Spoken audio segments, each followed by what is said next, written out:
మరో big breaking news చూస్తున్నాం. ధర్మస్థలలో మళ్లీ అస్థిపంజరాలు దొరికినట్లుగా తెలుస్తోంది. 11వ స్పాట్ లోనే ఈ అవశేషాలు దొరికాయి. మొత్తం 4 మృతదేహాలు ఎముకలు దొరికినట్టుగా కూడా ప్రచారం జరుగుతోంది. బంగ్లాగుట్టలోని తవ్వకాల్లో అస్థిపంజరాలు బయటపడ్డాయి. కుళ్లిపోయిన స్థితిలో ఉన్న ఓ మృతదేహం కనిపిస్తోంది. భోజన విరామం తీసుకోకుండా కూడా అక్కడ సిట్ అధికారులు తవ్వకాలు చేస్తూనే ఉన్నారు. దుస్తులు, చెప్పులు కూడా దొరికినట్టుగా బ్రేకింగ్ న్యూస్ లో అయితే సమాచారం అందుతోంది. అడవిలోకి ఉప్పు సంచి అలాగే టేపు కూడా సిబ్బంది తీసుకెళ్లినట్లుగా కూడా తెలుస్తోంది. ఎముకలు దొరికాయని సిట్ నిర్ధారించినట్టుగా తెలుస్తోంది. ఎస్, ధర్మస్థలం నుంచి బిగ్ బ్రేకింగ్ న్యూస్ చూస్తున్నాం. మళ్లీ శవాల ఆనవాళ్లైతే దొరికాయి. బంగ్లాగుట్టలోని 11వ స్పాట్ వద్ద తవ్వుతూ ఉండగా 4 శవాల ఎముకలు కనిపించినట్టుగా అయితే ప్రచారం జరుగుతోంది. అయితే ఓ శవం మాత్రం కుళ్లిపోయిన స్థితిలో ఉన్నట్టుగా అయితే మనకి సమాచారం. దీంతో విరామం తీసుకోకుండా అధికారులైతే తవ్వకాలు చేపడుతూనే ఉన్నారు. అక్కడే దుస్తులు, చెప్పులు కూడా దొరికినట్టుగా తెలుస్తోంది.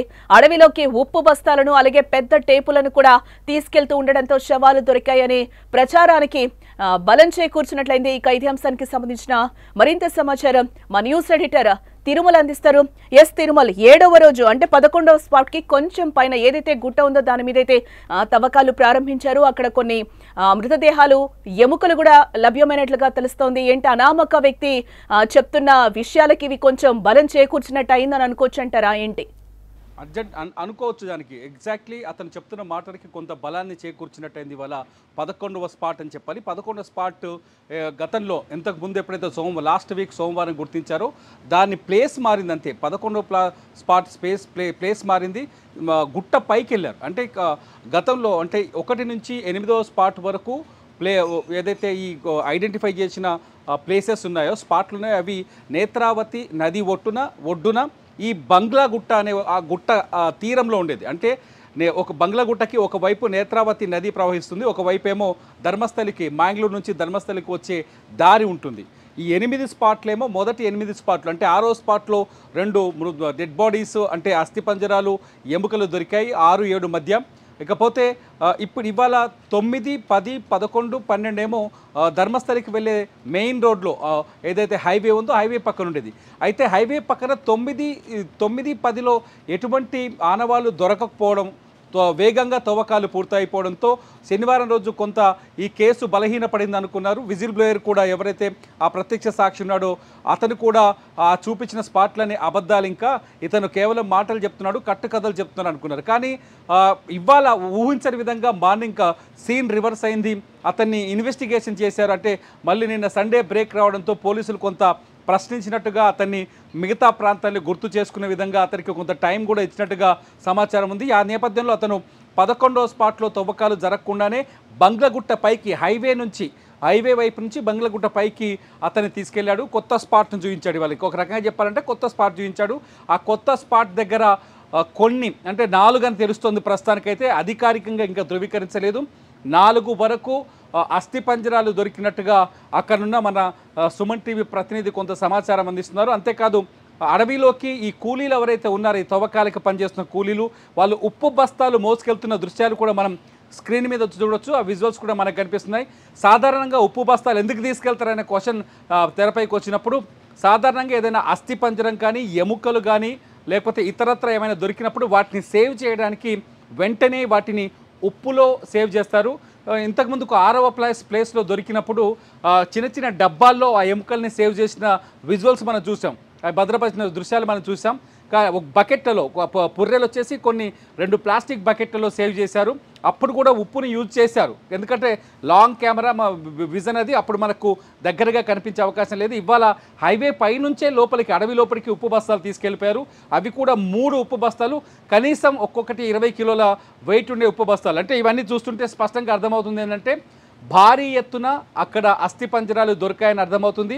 ఈ అస్థిపంజరాల్ని సేవ్ చేసేందుకు ఉప్పును వినియోగిస్తున్నారు. ఉప్పులో వేయటం వల్ల డిఎన్ఏకి ఎటువంటి అంటే డిఎన్ఏకి సంరక్షణగా ఉంటుంది. ఉప్పు సాల్ట్ డిఎన్ఏని సంరక్షిస్తుంది కాబట్టి ఉప్పులో వాటిని సేవ్ చేయబోతున్నారు.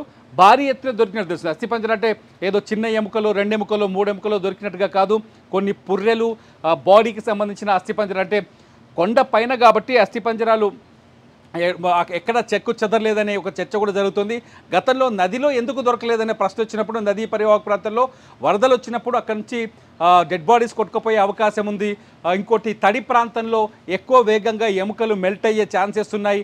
ఇటువంటి కొన్ని సైంటిఫిక్ రీజన్స్ కనిపించాయి. ఇక్కడ కొండ పైన కాబట్టి అస్థిపంజరాలు చెక్కు పీఠ భూముల్లో అంటే సాధారణంగా ఎముకలు ఎక్కడంటే ఖనిజాలు ఉన్న చోట, సున్నపురాయి ఉన్న చోట, ఇనుము ఉన్న చోట, భూమిలో ఈ గనులున్న చోట ఆమ్లాలు విడుదలై రసాయన కెమికల్ రియాక్షన్స్ జరిగి ఎముకలు వేగంగా 10 నుంచి 16 సంవత్సరాల లోపే మెల్ట్ అయిపోతాయని మనకు నిపుణులు కూడా మనకిచ్చిన ఇంటర్వ్యూలో చెప్పారు. సో అటువంటిది జరిగి ఉండొచ్చు అని చెప్పేసి అక్కడ సిఐడి కూడా భావిస్తుంది, సిట్ కూడా భావిస్తుంది. సిట్ ఎవరో కాదు, మన ఉమ్మడి ఆంధ్రప్రదేశ్కి డీజీపీగా పనిచేసిన ఏకే మహంతి కొడుకు ఈ ప్రణబ్ మహంతి, పెద్ద కొడుకు ఆయన ఐపీఎస్గా అక్కడ ఏడీజీపీగా ఉన్నారు. ఆయన ఈ కేసును లీడ్ చేస్తున్నారు. దగ్గరుండి తవ్వకాలని పరిశీలిస్తున్నారు. ఇవాళ 11వ స్పాట్లో 11వ స్పాట్ మారిన 11వ స్పాట్లో అస్థిపంజరాలు దొరకడంతో ఖచ్చితంగా ఇక్కడ ఏదో మిస్టరీ ఉందనే నిర్ణయానికైతే వచ్చినట్టు కనిపిస్తుంది. ఎందుకంటే పొద్దున కథ వేరు, మార్నింగ్ మనం చూసినప్పుడు అతను అబద్ధాలు చెప్తున్నాడు, కట్టుకథలు చెప్తున్నాడు అనే చర్చ జరిగింది. కానీ కట్ చేస్తే సినిమా రివర్స్ అయింది. ఇప్పుడు మళ్ళీ అస్థిపంజరాలు దొరకడంతో అతను చెప్పిన మాటలు నిజమని, రుజువులని అనే చర్చ అయితే మొదలైంది జానకి. ఇంకొకటి అంటే మెల్లగా ధర్మస్థల మిస్టరీ వీడుతుందని చెప్పుకోవచ్చు అంటారా? అంటే 11th ప్లేస్ వరకు మొన్న ఒక్క 6th ప్లేస్ మినహా మనం చూసుకుంటే ఎక్కడ కూడా ఎటువంటి అవశేషాలు దొరకని పరిస్థితి కనిపిస్తుంది. ఈరోజు మీరు చెప్పినట్టు కూడా అదే అనుమానం, తను చెప్పేది కూడా నిజమా కాదా విజిల్ బ్లేయర్ చెప్పేది అని కూడా ఒక అనుమానాలు అయితే రేకెత్తాయి.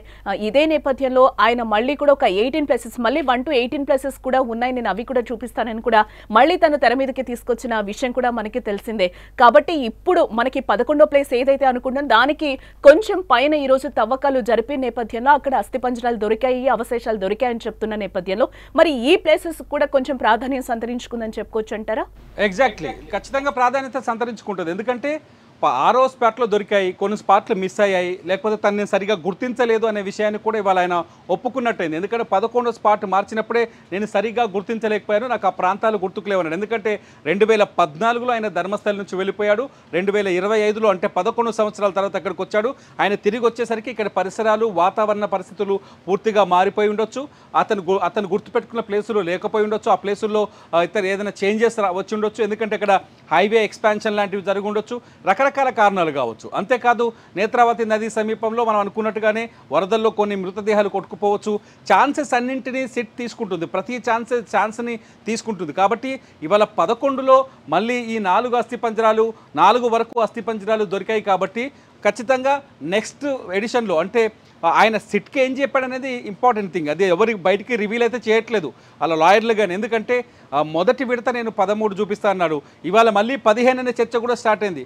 ఏదైతే కన్యాడి ఏరియాని ఇప్పటివరకు పెండింగ్లో పెట్టారు, కన్యాడి ఏరియాలో కన్వాడి ఏరియాలో 2 డెడ్ బాడీస్ని పాతి పెట్టానని చెప్పినట్టు ఆయన చెప్పాడు. అందులో ఒక స్కూల్కి వెళ్ళే అమ్మాయి, ఆమె అండర్ గార్మెంట్స్ కూడా లేవు, పాతి పెట్టే సమయంలో బ్యాగ్తో సహా పూడ్చిపెట్టాను, ఒక పెట్రోల్ బంక్ పక్కన కన్వాడి ఏరియాలో పెట్రోల్ బంక్ పక్కన పూడ్చిపెట్టానని చెప్పాడు.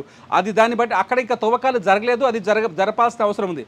ఏదైతే 11వ స్పాట్ ఉందో ఆ స్పాట్ నుంచి కన్వాడి ఏరియా 6 కిలోమీటర్ల దూరంలో ఉంటుంది. లాస్ట్ సాటర్డే రోజు అక్కడికి తీసుకెళ్లాలనుకొని మళ్ళీ వెనక్కి తీసుకొచ్చినట్టు తెలుస్తుంది. ఇవాళ వచ్చేసి లాస్ట్ సాటర్డే రోజు లంచ్ బ్రేక్ తీసుకున్నారు, కానీ ఇవాళ లంచ్ బ్రేక్ కూడా తీసుకోలేదు. లంచ్ సమయంలో కూడా తవ్వకాలు కొనసాగుతూనే ఉన్నాయి. ఆ కొండ ప్రాంతాల్లో పలుగు పారలతో తవ్వకాలు జరుగుతున్నాయి. అస్థిపంజరాలు దొరికే మెసేజ్ ఇప్పుడు బయటికి రావడంతో ఒక్కసారిగా అక్కడ సిచ్యువేషన్ మారిపోయింది. ఇప్పుడు 13వ ప్లేసు అంటే 12వ ప్లేస్ కూడా మారే అవకాశం ఉంది ఇక్కడ. ఎందుకంటే 12 కూడా 11 పక్కనే ఉంది ఆయన చెప్పినప్పుడు.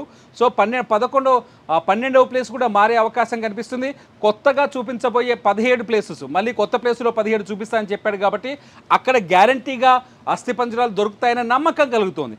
నిన్న గంట క్రితం వరకు అతను చెప్పేది వాస్తవమా, అబద్ధమా, నిజమా అనేది ఎవరికి తెలియదు.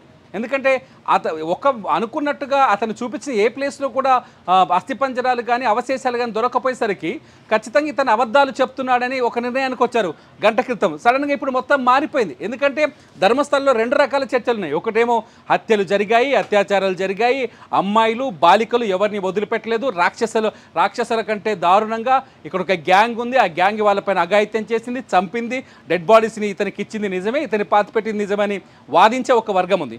ఎట్ ది సేమ్ టైం ఈ హత్యలు అనేది అవాస్తవం, ఇక్కడ అత్యాచారాలు జరగవు, ఇది ఒక పవిత్రమైన పుణ్యక్షేత్రం, ఈ పుణ్యక్షేత్రానికి చెడ్డ పేరు తేవడానికి కొందరు ఈ ప్రయత్నం చేస్తారు. ఇంకొక వాదన ఉంది. ఈ రెండు వాదనల మధ్య అక్కడ జరుగుతున్న ఇన్వెస్టిగేషన్ తీవ్రమైన ఒత్తిడికి లోనవుతుందని చెప్పాలి. ఎందుకంటే ఇటు వర్గం వాళ్ళు వస్తున్నారు ఇన్వెస్టిగేషన్ జరుగుతున్న ప్రాంతానికి, సిట్ తవ్వకాలు జరుగుతున్న ప్రాంతానికి, అటు వర్గం వాళ్ళు వస్తున్నారు. వాళ్ళేమో వీళ్ళు అంటున్నారు ఎక్కడ దొరికాయి డెడ్ బాడీలను, అక్కడికక్కడే ప్రశ్నిస్తున్నారు. వీళ్ళేమో దొరుకుతాయి తవ్వండి చూడండి అని చెప్పేసి వీళ్ళు ప్రశ్నిస్తారు. దీంతో అక్కడ కొంత ఉద్రిక్త వాతావరణం కూడా కనిపిస్తోంది. అక్కడ ప్రజల్లో కూడా ఆగ్రహం కూడా ఒక ఎంత పానిక్ అవుతున్న సిచ్యువేషన్ మనకు కనిపిస్తోంది కదా. అంటే పానిక్ ఆటోమేటిక్గా పానిక్ అవుతారు. ఎందుకంటే ఒకవేళ ఇక్కడ అస్థిపంజరాలు దొరకడం మొదలైందనుకోవడానికి ఖచ్చితంగా ఇది అందరినీ ఆందోళన కలిగించే విషయం. ఎందుకంటే చరిత్రలోకి వెళ్తే ఒకసారి పోలీస్ రికార్డులోకి వెనక్కి వెళ్తే దాదాపు దక్షిణ కన్నడ జిల్లాలోనే 450 మంది మహిళలు మిస్ అయ్యారు. వాళ్ళ ఆచూకీ ఇంతవరకు తెలియదు. ఆ మిస్ అయిన కేసులు పూర్తి స్థాయిలో ఇన్వెస్టిగేషన్ జరిగినట్టుగా పోలీసులు ఒప్పుకోవట్లేదు. చాలా కేసుల్లో ఇన్వెస్టిగేషన్ పూర్తిగా జరగకుండానే ఆపేసినట్టుగా స్పష్టత ఉంది చెప్తున్నారు పోలీసులు.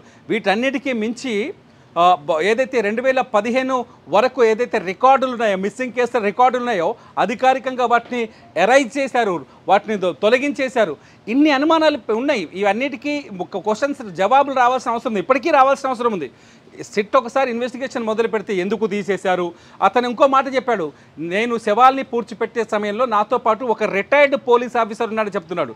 ఎందుకంటే ఒకే వ్యక్తి ఇన్ని సవాళ్ళు పూడ్చడానికి సాధ్యమయ్యే పని కాదు. ఒకవేళ ఇన్ని సవాళ్ళు పూడ్చడానికి ఎవరో ఒకరి సహాయం తీసుకునే అవకాశాలు 100% ఉన్నాయి. ఆ సహాయాలు ఎవరు అతనికి సహాయం చేశారు, సహాయం చేసిన వ్యక్తులు ఎవరైనా క్వశ్చన్ కూడా ఇప్పుడు తెరపైకి వస్తుంది. సో ఇన్ని ప్రశ్నలు, చాలా ప్రశ్నలు ముడిపడి ఉన్నాయి వీటికి. ఈ ప్రశ్నలన్నిటికీ సమాధానం రావాలి అంటే ఖచ్చితంగా ఇక్కడ మృతదేహాలు ఉన్నాయా లేవా అనే విషయం ముందు తేలాలి.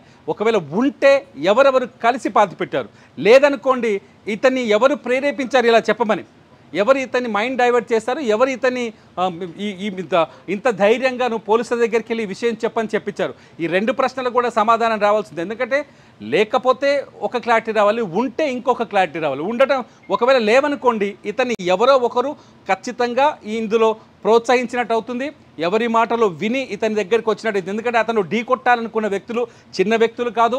గడిచిన 5, 6, 7, 8 దశాబ్దాలుగా ఆ ప్రాంతంలో అత్యంత శక్తిమంతులు, బలవంతులు, అంతేకాదు చాలా పేరు కలిగిన వాళ్ళు, దేశవ్యాప్తంగా వాళ్ళకు గుర్తింపు ఉంది.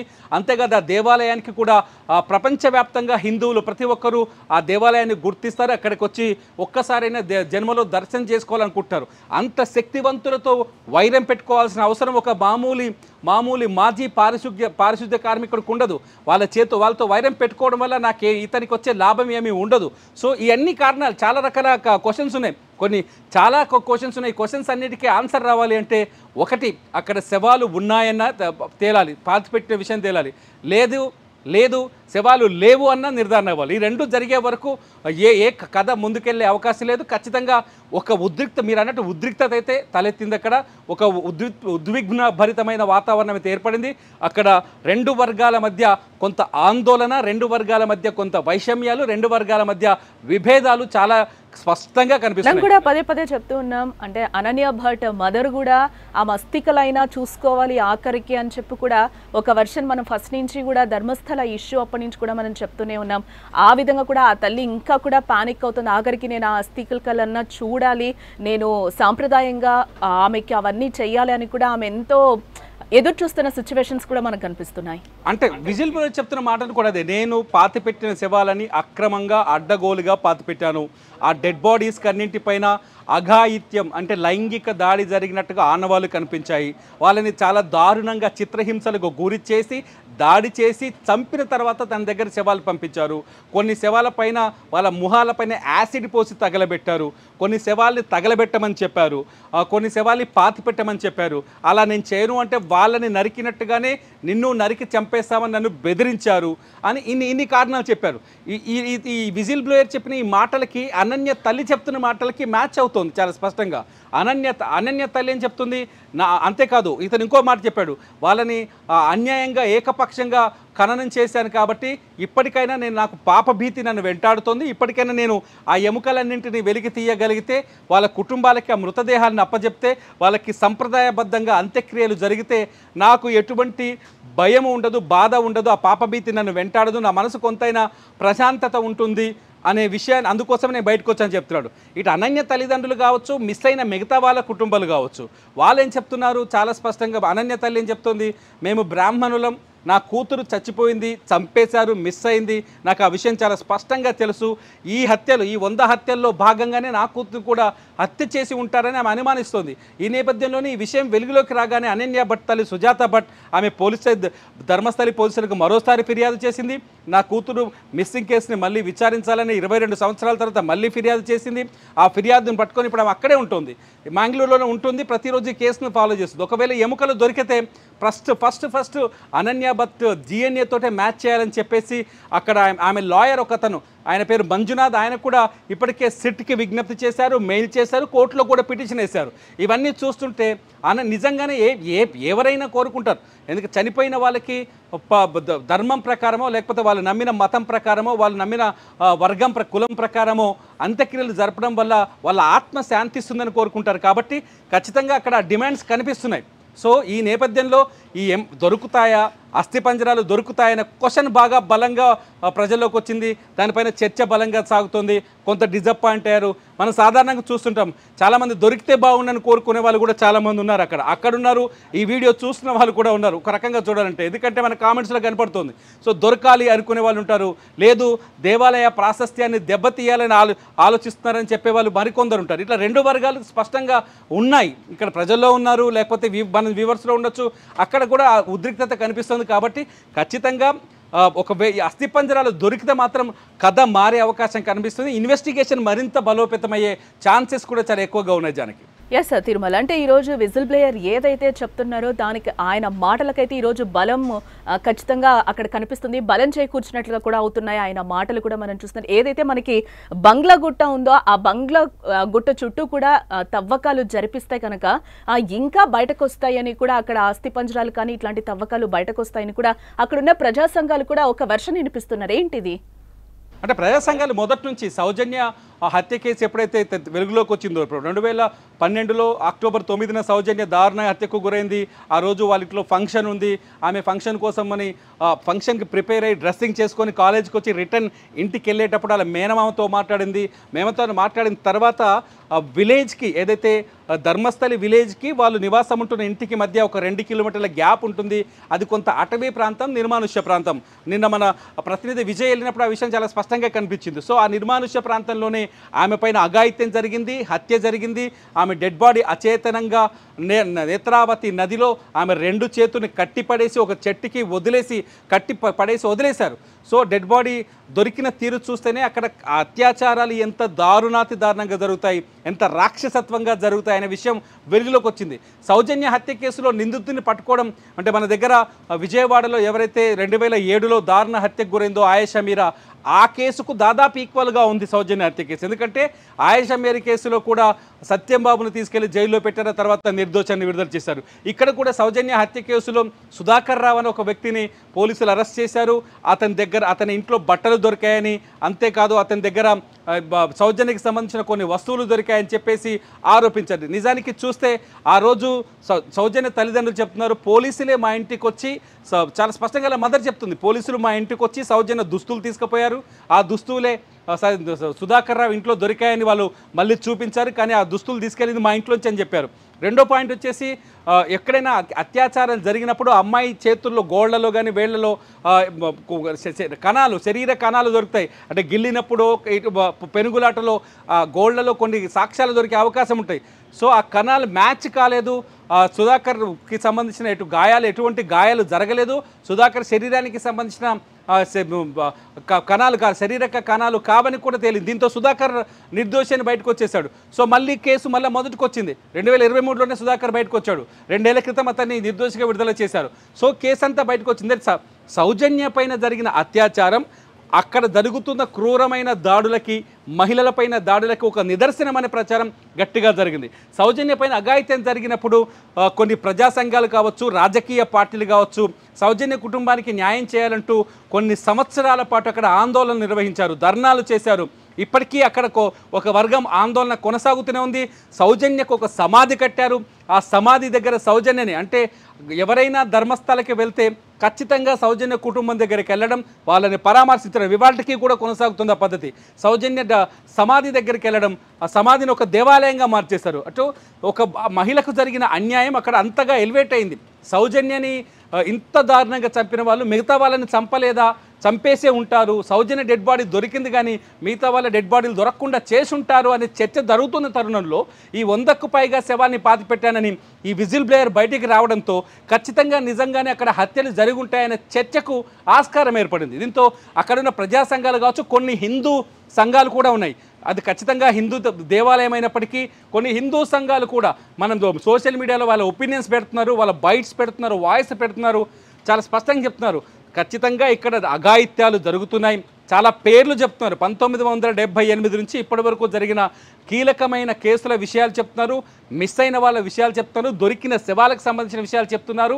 ఇవన్నీ చూస్తుంటే ఖచ్చితంగా సౌజన్య మర్డర్ జరిగినట్టుగానే సౌజన్యకు జరిగిన అన్యాయమే ఈ 100కు పైగా మహిళలు జరిగాయని చర్చ అక్కడ బలోపేతమైంది.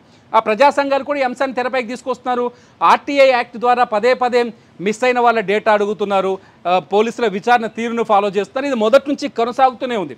ఇదిలా ఉంటే పోలీసుల రికార్డుల్లో కూడా దక్షిణ కన్నడ జిల్లాలో 450 మిస్టరీ కేసులు ఉండడం, గడిచిన 30 ఏళ్లలో ఆ 450 కేసులకు ఇంతవరకు సొల్యూషన్ రాకపోవడం, పోలీసుల విచారణ కూడా సరిగా జరగలేదనే చర్చ ఉండటం, ఇవన్నీ చూస్తుంటే ఖచ్చితంగా ఈ 100 శవాలు ఉన్నాయనే వాదనకి బలాన్ని చేకూర్చినట్టుంది. ఇక్కడ తవ్వకాలు చూస్తుంటే అక్కడ ఏమి దొరకపోవడం వల్ల, డెడ్ బాడీస్ కనిపించకపోవడం, అస్థిపంజరాలు కనిపించకపోవడం వల్ల ఇక్కడ ఆ వాదన బలహీనపడుతుంది. ఇట్లా రెండు విధాలుగా ఇక్కడ ఇష్యూ అయితే నడుస్తుంది.